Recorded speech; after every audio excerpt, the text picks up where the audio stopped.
This is definitely the most badass black dude you've never heard of. He's the first black American to win a Nobel Peace Prize in 1950 and the first of African descent. Ebony magazine called him one of the most influential black Americans in the first half of the 20th century. President Kennedy awarded him the Presidential Medal of Freedom in 1963. He was the first black American elected to the American Philosophical Society in 1950, and they were founded all the way back in 1743. He served as a senior intelligence analyst for the OSS, aka the Office of Strategic Services, which is the precursor to the CIA. He was instrumental in helping First Lady Eleanor Roosevelt create the Universal Declaration of Human Rights in 1958. He marched with Dr. Martin Luther King Jr. at the March on Washington, and he marched with him from Selma to Montgomery in 1965. He played a crucial role in the creation, the formation, and the administration of the United Nations. He was the UN's chief negotiator. He negotiated conflicts in Israel, Palestine, Congo, Yemen, Kashmir, and Cyprus. In 1982, the United States Postal Service created a stamp in his honor. He had the oldest federal library in the United States renamed after him in 1997. The man, the myth, the legend, Ralph Johnson Bunch was born August 4th, 1907 in Detroit, Michigan. Click that follow button. Ralph moved to Los Angeles as a teenager where he became valedictorian of his high school. Then he attended UCLA on a full athletic scholarship where he even played on championship basketball teams, and he graduated as UCLA's valedictorian in 1927. He then went on to Harvard University where he got his master's and his PhD, becoming the first black American to earn a doctorate in political science. He was a longtime professor at Howard University, and he helped chair their first ever political science department, which he chaired from 1928 to 1950. I almost forgot, he helped to decolonize countries all over the planet. He was so respected in his lifetime that he was awarded over 30 honorary degrees, and he left this world December 9th, 1971, just 84 days after I was born. Black history is American history, and not just in February. There are so very many inventions that have been made by the black person. The black person, if he were not alive, you see these cars behind me, all these cars would not exist, or maybe some components of these parts of these cars would not exist. Black person have been responsible for the development of mathematics. Black people have been responsible for the development of space, the space race. When Russia and USA were having conflicts on the space race and the Cold War, black people contributed to the system of the United States of America to ensure that it won in the space race. We have black scientists, we have black doctors, we have black teachers who really helped shape the future of black people and the future of the United States of America, you know. But they say that no good deed goes unpunished.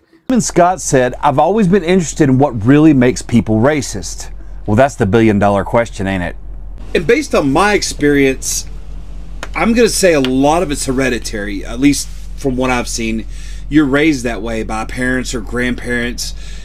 Your family, you're surrounded by a culture that thinks this ideology is okay. So I think a big chunk of us that grew up with racism, that's how we got it. But then you also have friends that were raised that way, and you kind of naturally attract each other. And as far as what being, you have to be taught to be racist. I could be taught to hate plastic bottles full of water. As a kid, you're that easily conditioned. I could go through life hating a bottle of water and not knowing why. So it's something that was taught, especially in my case, but the people that taught me were taught by people they loved and trusted, and it came on down the line. It's not like they just all of a sudden decided to do that.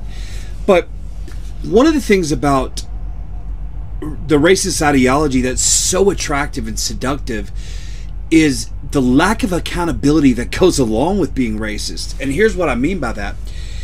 Let's say I haven't mowed my yard all summer and I've got cars sitting up on blocks, but a black American family moves down to the end of the street, and I'm going to blame them for my low property value. I am never going to look in the mirror and admit to myself that I'm white trash and I'm the reason for my own low property value or other problems, because it's a lot easier to blame somebody you don't know for the things that make you unhappy or that you see unfair in the world rather than taking responsibility. That is seductive and sexy. And when it's reinforced and conditioned into you, you don't know there's another way. And then when your friends get together, and it's a phenomenon looking back on, you know, especially when you get into the circle, that it's mutually just your destruction. If everybody's saying the N-word, they're going to look at you to make sure you say it, because now you're kind of guilty, and you are not going to go rat on each other, right? So you have this safety in this group, and you can make the horrible jokes, you can blame everybody else, but you don't have to admit to do anything wrong yourself. It's kind of crazy, and it gets so entrenched in your brain that, again, you don't really know how to stop it. Some people aren't even fully aware of it. They'll be in denial that they're racist.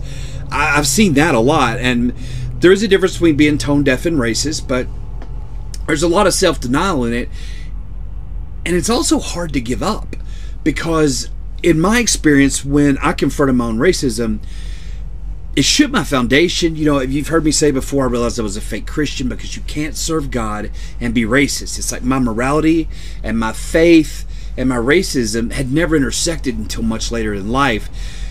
And that was hard. That was really hard. And then when you realize that black people aren't the cause of all the world's problems, and you can no longer blame them because they had nothing to do with what's going on in your life. From an outside perspective, I am sure that it is very difficult to make sense of or even apply logic to, because it's illogical. But when you start to accept responsibility for your own problems, in my experience, I felt like it was like a weight lifted off my shoulders, like a yoke taken off my neck. I know that sounds crazy, but it's very liberating to accept responsibility. Like, wow, I'm kind of in control of my own destiny. I've made mistakes. It's put me where I am. That, you know, I learned from that to stop making so many mistakes, and I can get further along. It has nothing to do with people outside of me. But it sure is easy to blame others rather than admitting you're a screw up.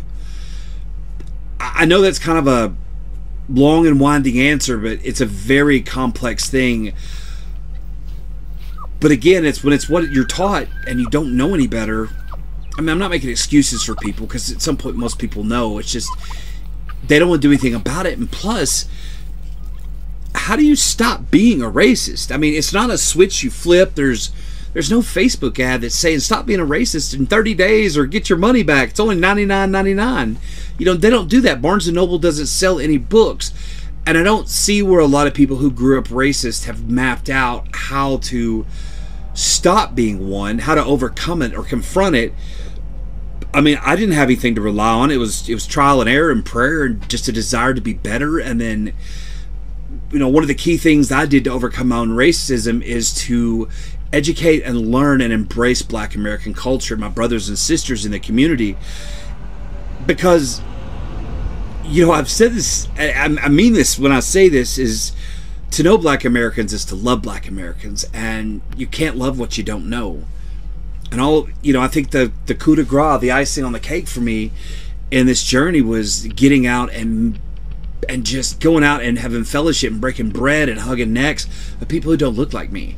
So again, looking back, I can understand what made it appealing, but with my perspective and mindset today, I was a freaking moron. The white America treats the black America.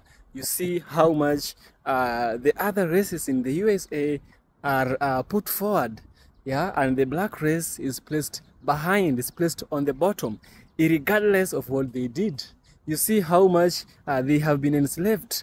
People who are on power do not regard black people as equals, in as much as they've contributed to all this technology we enjoy today, the technology that white America enjoys. And also remember one thing, United States of America was built on the back of black people, but it was not built for black people.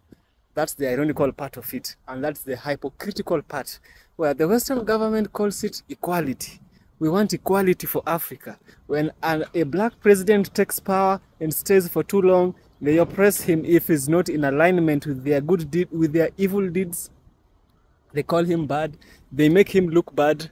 And also, they understand the theory of if you want to kill a dog, you give it a bad name. And surely these people have really manipulated, and they have really pushed this saying to its perfect uttermost limit.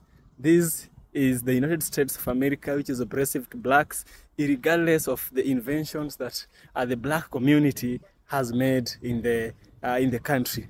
Now, there's a guy who is called White George. This guy is a reformed racist. He's able to discuss further. He's able to talk to his white community, tell them that racism is just a mindset that you put. It's just like a cloth you put on. And if you decide to take away that dirty cloth, you become clean. It's not, nobody's born a racist.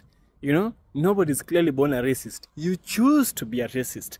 And if you choose to be a racist, you can choose not to be a racist. Let's listen to White George and get to learn what Mr. White George has to share with us. Did you know that Black America saved Cadillac in 1934? Cadillac wouldn't even exist today had it not been for Black America in 1934. And I can tell you exactly how they did it. First, you have to understand Henry Ford had 3 car companies. First was a complete failure, sold the assets. He had a second car company which failed, and a man named Henry Leland bought it and turned it into Cadillac. And then Henry had a third company we know as Ford Motor Company. But Henry didn't really do the work. He hired some brothers and then tried to cut the brothers out. Those brothers started a car company named Dodge. So I want you to understand how incestuous this is. So Henry Leland started Cadillac. GM bought it in 1919 from him. So now General Motors has it. It's one of the top luxury brands in America. But when the Great Depression hit in 1928, nobody had money, right? You don't have auto loans. They did not exist back then. So if you couldn't pay cash for a car, you weren't getting it, and banks failed, nobody had money. So Cadillac lost 85% of their sales in 5 years. They're literally in the board meeting to shut Cadillac down when their service manager nationwide came in and goes, I think I can save the company. Like, yeah, whatever, how? He goes, we don't sell to anybody but white people. And Black Americans in the South are paying white guys $300 cash over and above the price of the car so they can drive it. The elite, the judges, the attorneys, the entertainers, go for it. And Cadillac's like, what do we got to lose? So in 1934, they opened it up, the first car company ever to have integrated sales. And Black Americans bought so many Cadillacs in 1934, sales went up 70%. Now I want you to ask yourself, this is the Great Depression. Nobody has money, there's bread lines. How can Black Americans afford to save a luxury brand? Huh? How? They couldn't put their money in banks. And all the banks failed, all the white people lost their money. The law of unintended consequences kept Black America from being harmed by the Great Depression like everybody else, believe it or not. And I talked to a gentleman who said the only reason my granddad said he knew it was a Great Depression because he saw a white man picking out of his trash. I was like, wow. So, in doing this, it turned Cadillac around. And Cadillac became the first auto manufacturer to hire Black Americans on the design and style team, not just the factory. So Cadillac became one of the first integrated brands, and a lot of times we have stereotypes about Black America loves Cadillacs. Now you know why. They say good damn car. I did not. This is definitely the most badass black dude you've never heard of. He's the first Black American to win a Nobel Peace Prize in 1950 and the first of African descent. Ebony magazine called him one of the most influential Black Americans in the first half of the 20th century. President Kennedy awarded him the Presidential Medal of Freedom in 1963. He was the first Black American elected to the American Philosophical Society in 1950, and they were founded all the way back in 1743. He served as a senior intelligence analyst for the OSS, aka the Office of Strategic Services, which is the precursor to the CIA. He was instrumental in helping First Lady Eleanor Roosevelt create the Universal Declaration of Human Rights in 1958. He marched with Dr. Martin Luther King Jr. at the March on Washington, and he marched with him from Selma to Montgomery in 1965. He played a crucial role in the creation, the formation, and the administration of the United Nations. He was the UN's chief negotiator. He negotiated conflicts in Israel, Palestine, Congo, Yemen, Kashmir, and Cyprus. In 1982, the United States Postal Service created a stamp in his honor. He had the oldest federal library in the United States renamed after him in 1997. The man, the myth, the legend, Ralph Johnson Bunch was born August 4th, 1907 in Detroit, Michigan. Click that follow button. Ralph moved to Los Angeles as a teenager where he became valedictorian of his high school. Then he attended UCLA on a full athletic scholarship where he even played on championship basketball teams, and he graduated as UCLA's valedictorian in 1927. He then went on to Harvard University where he got his master's and his PhD, becoming the first Black American to earn a doctorate in political science. He was a longtime professor at Howard University, and he helped chair their first ever political science department, which he chaired from 1928 to 1950. I almost forgot, he helped to decolonize countries all over the planet. He was so respected in his lifetime that he was awarded over 30 honorary degrees. And he left this world December 9th, 1971, just 84 days after I was born. Black history is American history, and not just in February. Nobody ever told me I could be racist and serve Christ. Nobody told me you can't do that. I just assumed I was a good guy. I don't hit women. I don't cheat on women. I don't steal a lot.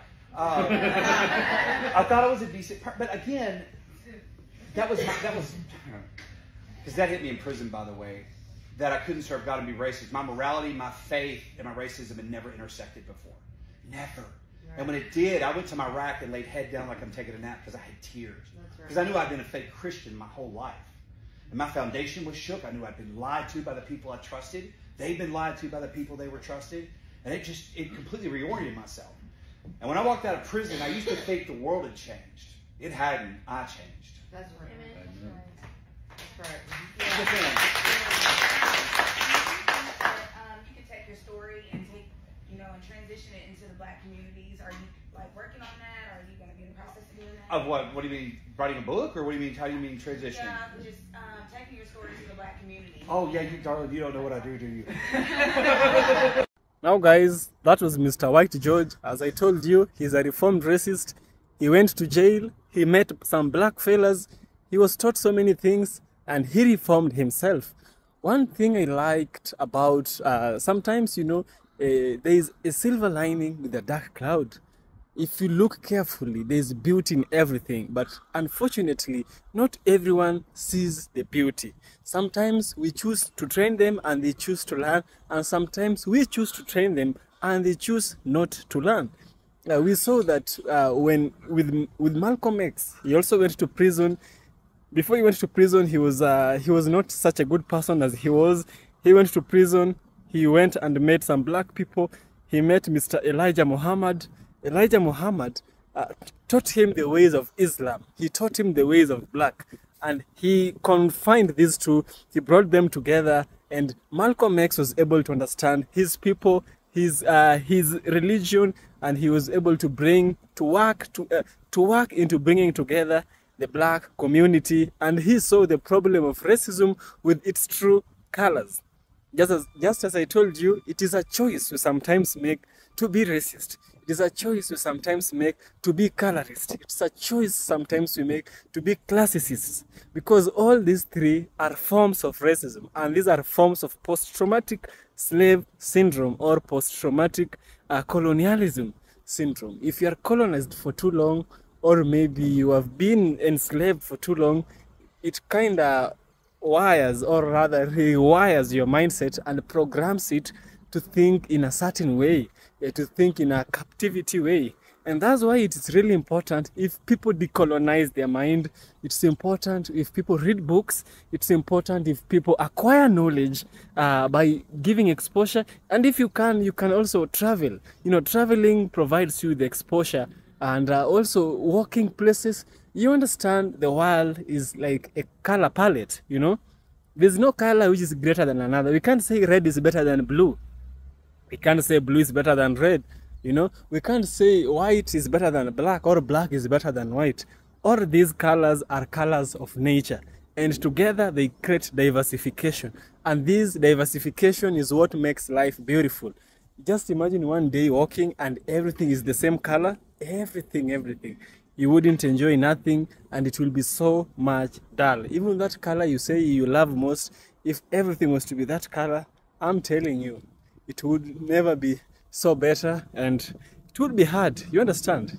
It would be hard for you. So diversity is one thing which I really think it's an important thing that people need to learn. Racism, just like White George told us, Many inventions have been made by the black person, but even this juice was made by a black person where I bought it. You see how much black people are very, very thoughtful in their things. You know, like and appreciate your color.